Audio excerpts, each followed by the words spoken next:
Welcome back to Plant Built Wellness. I am Coach Samara, your host. Hi there, this is Christy, your co-host. Today is episode 3, and we are going over the importance of strength training for women over 35. Yeah. Today, we're going to go ahead and introduce how strength training supports healthy aging. We have 3 main points to go over for women over 35 when it comes to introducing strength training into your routine. The first one is going to be metabolic efficiency. The second one, body composition. And the third, bone and joint health. It will be amazing if we can get through all of these today, but we may not. So if not, you're just going to have to look forward to it in one of our next episodes. Right, Christy? Yes, please come back for more. And just a reminder, I'm Coach Samara. I've been coaching for over 14 years, and I've coached over 1,000 people. My specializations do include gut health, holistic nutrition, strength training, conditioning. Mainly, I work with people who focus on healthy aging, longevity, and vitality. Christy? Yes, so I am a health and nutrition fitness junkie. I have a health nutrition certification as well as a life coach certification. And I am here to help educate women in their later years and hopefully share some of my learnings and skills and expertise so you can be better informed and empowered as you go out into the world. Yes, I love it. And you probably can't tell from looking at us. I'm 36 years old. Christy's 56 years old, and she's been one of my best clients in the past. And I'm so thrilled to be able to do this with her today. So let's dive right into our first healthy aging talking point, which is metabolic efficiency. Now, you might ask, what does that mean? Well, that means the efficiency of your metabolism. And this is something a lot of us women, once we get past the age of 30, especially going up 35, 40, 45, and so forth, this is something we struggle with, right, Christy? Yeah, there's a common myth out there where it says, people say, well, as you age, your metabolism slows down. And the irony is that that is actually a myth. There's been several studies done where it shows that your metabolism doesn't actually slow down. What slows down is you. Most people, as they age, they tend to move less. We tend to be less active as we age. Compounding stress and life and obviously adult responsibilities take their toll on us. And we tend to just focus less on ourselves, take care of ourselves less, right? And we slow down. Maybe we get less steps than we did when we were younger. Maybe we're less recreational with our activity. And that is what really tanks the metabolism, as well as, of course, our eating habits. We went over that a little bit in the last episode, and we're going to definitely touch on that more as we go. Right, Christy? Definitely. I will say, as women, we take on so much responsibility. And if it's not being a younger woman and maybe having little kids, it's an older woman and maybe having to come to terms with aging parents and maybe having to caretake and caregive for them. So this is about educating you on trying to prioritize yourself as much as you can without feeling guilty, with realizing that you are worthy. And you don't have to spend 3 hours in a gym. You don't have to spend tons of money at the grocery store or go to some specialty grocery store to buy your goodies and food. This is about long-term vitality and being able to work with things and tried and true methods and have the tools that really work for you so you can maintain a long, healthier life. Exactly. She said it perfectly right there. I love that. Thank you, Christy. One of the words she used, and I really love that you used this term, was prioritize yourself. That is something we struggle to do as women in general in our society. And I feel like the older we get, especially once we get into those adult responsibilities past our 20s, it gets really hard. We have so many, right? Whoever came up with that is just a scam in my opinion. But once we hit our 30s and our 40s and our 50s, it's a lot. And stress really affects us women. That's something we will touch in another episode, is the effects of cortisol on our health and fitness. So today we want to talk about how strength training is going to improve your metabolism. Essentially, it can repair and build your metabolism up even as you're aging. So as you're aging and you're slowing down, as you may know, if you don't know, after the age of 30, you do actually start to lose a small percent of muscle every year naturally, just because you're aging. It is unfortunate. And we cannot stop that per se. We can't say, oh, I'm just not going to lose muscle as I age. Bummer. But right? But we can essentially make up for it and reverse the process by actually strength training and building and maintaining muscle as a habit in our day-to-day life. So this is why strength training is so important, because when you choose to prioritize that time, as Christy said, on strength training, then you get to maintain your muscle, build more muscle, and keep up with that as you age. And this is going to produce so many benefits with you as you age. Muscle is a tissue of longevity. That is Mm. what we call it these days. Wouldn't you agree, Christy? Oh, absolutely. I mean, it is just the foundation, I feel, for your body in so many words. I mean, I'm not an expert here like Samara is, but certainly in what I've learned from her and in my readings, muscle, really, you've got to treat it well. Yeah, you do. How does muscle affect your metabolism? Let's really go over that. I think one fact that a lot of people don't know that I definitely want to make sure we touch on is your glucose stores. Your muscle is your glucose store. We call it like your glucose sink. So when you consume carbs, ideally, we hope you're consuming whole food carbs, but even if you're consuming processed carbs, any form of carb or glucose gets turned into glycogen and goes straight into your muscles first. And then your muscles are going to be able to use these carbs, this glycogen, throughout the day to fuel you for your movements throughout the day, as well as your workouts. And then 30% of your carb intake roughly a day is used by your brain. Muscle is important because essentially it is your glucose like managing system. So it affects your insulin response really strongly. We see that people who have more muscle as they age, they have lower risk of diabetes, they have lower risk of insulin sensitivity, and the better metabolism, because obviously if that glycogen, that glucose that you're eating is going to be used toward your muscle and not being stored as fat, then our metabolism is going to be more efficient. Right, Chrissy? You would, Yes, but and thank you, Samara. I do have a couple questions around carbs, please. right? So we have been taught, especially like my generation, right? Carbs Right. are a no.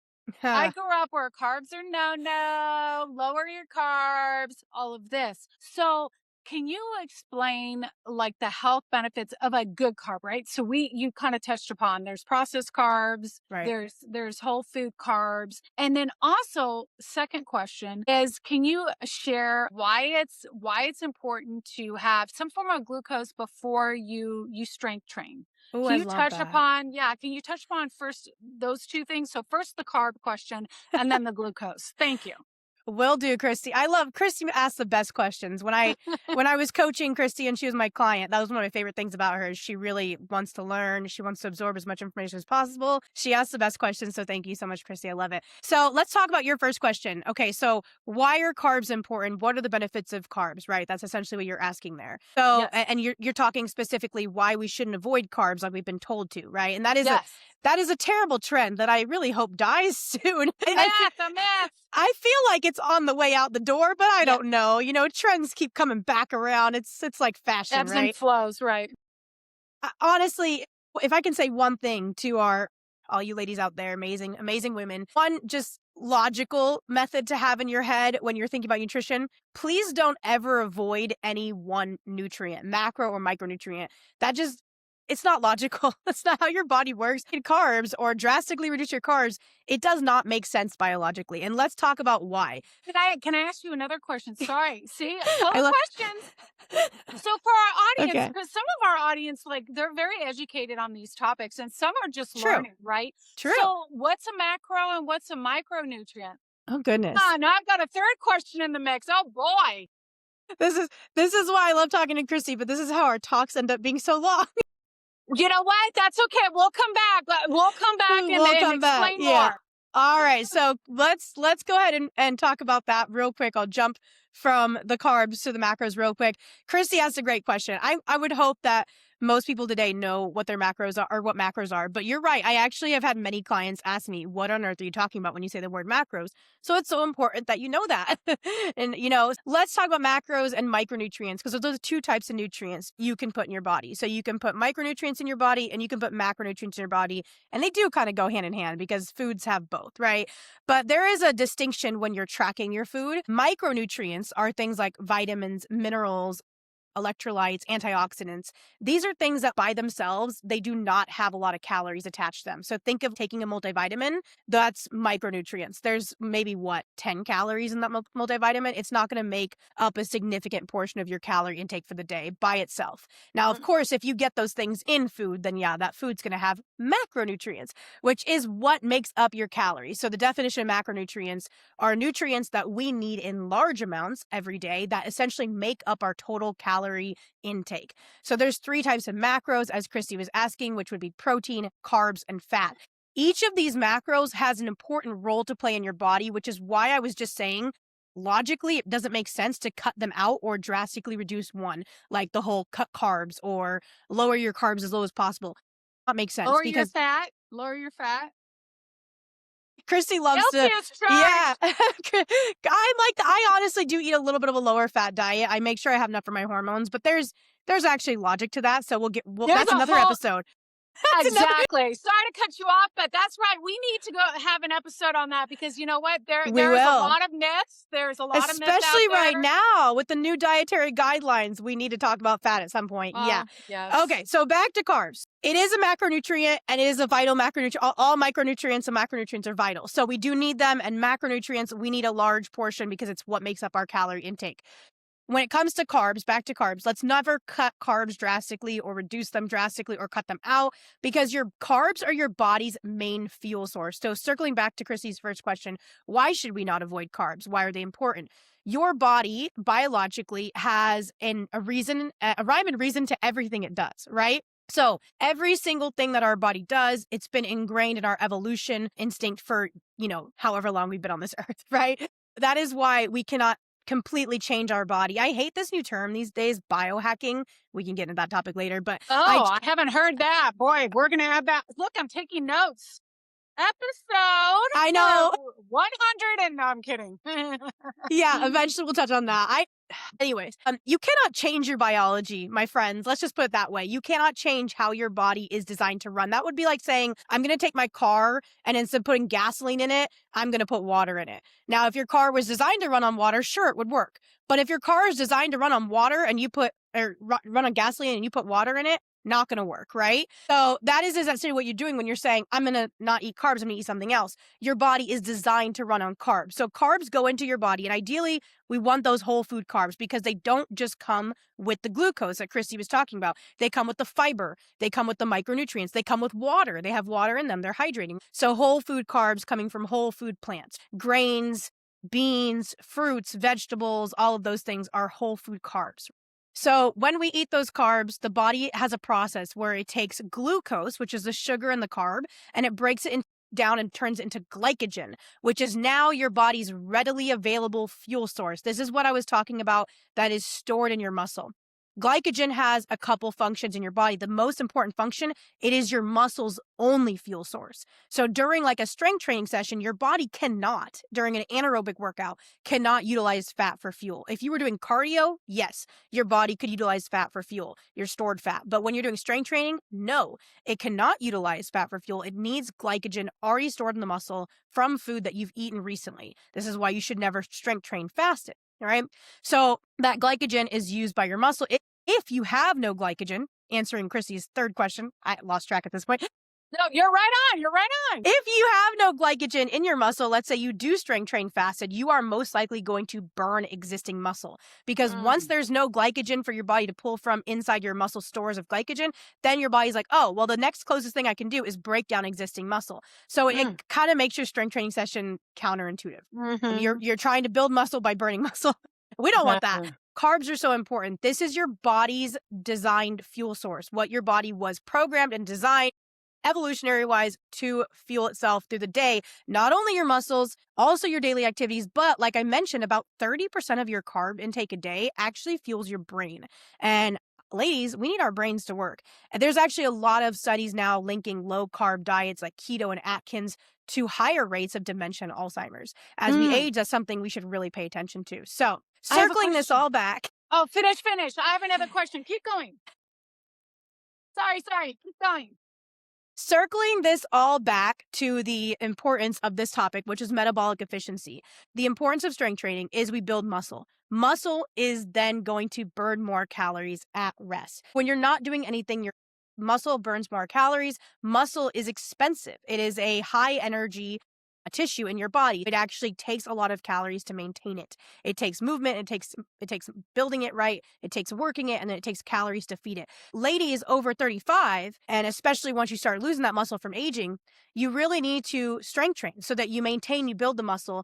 And that also then equals you burning carbs like you should be at a good, healthy rate, having good insulin response, good blood sugar levels, and therefore lowering the risk of diabetes, lowering the risk of obesity, because once you have the muscle, you're not going to be as likely to hold body fat when you have more muscle because your Mm-hmm. metabolism is going to be more efficient, which is where I was getting with that whole thing. Christy, what's your question? Okay, so you were going there, right? So strength training Right. and the benefits of that, less risk for diabetes, Yes. etc. Something that is now being touted even more so is the fact that strength training can lower the risk of dementia. Is that Absolutely. correct? So that's yet Yes. another benefit Exactly. to strength training, right? Yeah, so many. We have a lot of episodes to go over when it comes to strength training. This is, ladies, this is just an introduction episode. I'm just trying to get you into the importance of strength training and what it's going to do for your body. The first and most important thing that I think most of us women over 35 care about is our metabolism and if Yes. it's working properly. Because if your metabolism is slow or it's damaged from years of fad dieting or starving Mm, yourself, calorie restriction, then mm, you're going to be working against your body toward your goals. So if we can repair and reset the metabolism first and foremost in your journey, and can happen at any age. It doesn't matter what age you are. It's never too late to start, right? right. So, but when we start, if we can address that metabolism first with building muscle, then everything else you're doing, like body recomp, losing belly fat, improving your hormonal balance, improving your Mm, energy levels, improving your amazing. sleep, all of these other benefits that you want, those are going to come after the metabolic repair, after we Nice. we really get that metabolism to a healthy point. That was essentially the topic of today was strength training is so important once you hit 30, 35. Honestly, start in your 20s if you can, but start where you're at. It doesn't matter what age you are, start where you're at. Once you start strength training, you're going to really start to see a lot of benefits. The first one is going to be metabolic efficiency. Nice. Wonderful. That's such a great intro to strength training. Yeah. Tamara, I just think like there's so much to it. I mean, I've witnessed it, I've experienced it myself. And, I personally didn't start really focusing on it until truly probably my 40s. I did a lot of cardio in my 30s, 20s, and all of that. I'm super excited for future episodes to expand on. Yeah. So thank you for sharing your knowledge. You're welcome. Thank you for asking such great questions, Christy. Thank you for sharing your experiences because that's so important. And yes, ladies, we are trying to make these episodes digestible for you. We do not want to sit here and preach at you for over an hour. So we're going to break these up into smaller subsections because honestly, these lessons, they take some time to really learn. And hearing them a little bit repetitive would be good for you anyways. So all of our episodes we're going to go over are going to build on top of each other and they're all going to be interconnected and we're going to bring back parts of it. Today, importance of strength training for metabolic efficiency as you age, healthy aging. That's what we're here for. Longevity, vitality, all of that. And look forward to in one of our future episodes. The next thing we're going to go over is how strength training affects your body composition, which is definitely something if you have a physical goal in mind, a body shape that you dream of, that is something that we can definitely touch on in that episode. Nice, nice. And then what do we have coming in episode 4? Yes. So our next episode 4, we are going to talk about introduction to, because this is going to take more than one episode, but introduction to mindset and mental health in your fitness journey and how to essentially start working on that. Christy is a pro at this. We're going to let Christy share her knowledge and experience, and I get to be the one to ask good questions this next episode. We will see you in episode 4 about mindset, mental health, mentality. Let's get going. Awesome. Thanks, ladies. We'll see you next time. Bye, ladies.